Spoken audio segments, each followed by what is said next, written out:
ဟုတ်မင်္ဂလာပါကို မင်္ဂလာပါခင်ဗျ ဟုတ်အဲ့လိုကိုရီးယားရောက်တာကြာပြီလားမသိဘူးဗျ ကျွန်တော်4နှစ်လောက်တော့ရှိပါဗျ ဟုတ်ကိုရီးယားရောက်ပြီးတော့အခက်ခဲတွေဘာတွေရောရှိလားဗျ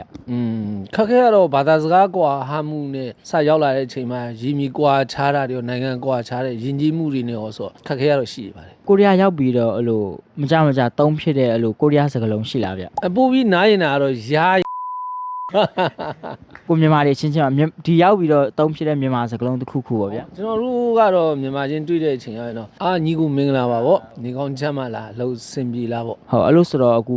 ကိုရီးယားမှာအခုဖြစ်မြောက်ချင်တဲ့ရီမှန်းချက်တစ်ခုခုရှိလားဗျ ကိုရီးယားမှာဖြစ်နေတာတော့ဗာပြောအခြေကြလေးနဲ့ဒီမှာအဲ့နိုင်တော့ကိုပိုင်စီဝါရေးလေးတစ်ခုတော့တိဆောက်ချင်တာဗောနော်သို့ပေမဲ့ဒီလိုပဲကျွန်တော်လိုပဲအခြားသောမြန်မာလူငယ်တွေလေကိုပိုင်စီဝါရေးလေးကတော့တိဆောက်ချင်ကြမှာပဲ ဟုတ်အဲ့လိုဆိုတော့အခုဒီဗီဒီယိုလေးတင်ပြီးသွားလို့ရှိရင်နောက်9နှစ်10နှစ်မှာပေါ့နော်အကိုဘယ်လိုပုံစံမျိုးလေးနဲ့ပြန်မြင်အောင်ချင်လဲပေါ့ဗျ ဒီမှာတိုင်းတာတစ်ခုပေါ့စီဝါရေးလေးအဆင်ပြေစီဝါရေးလူမှုရေးလေးရောကြုံခဲ့ရအဓိကကတော့ဘာသာစကားပေါ့ဆိုတော့ထိုအရာတွေလည်းအဆင်ပြေပြေနဲ့ဖြတ်ကျော်နိုင်တဲ့အနေအထားမျိုးလေးတစ်ခုကိုတော့ကြုံနေတာပေါ့ အဲ့ဆိုအခုကိုရီးယားရောက်ပြီးတော့ပေါ့နော်ရောက်တာလဲကြာပြီဆိုတော့အဲ့လိုဘယ်လိုအခြေအနေမျိုးတွေမှာမိသားစုဝင်တွေအဓိကလွမ်းလဲဗျ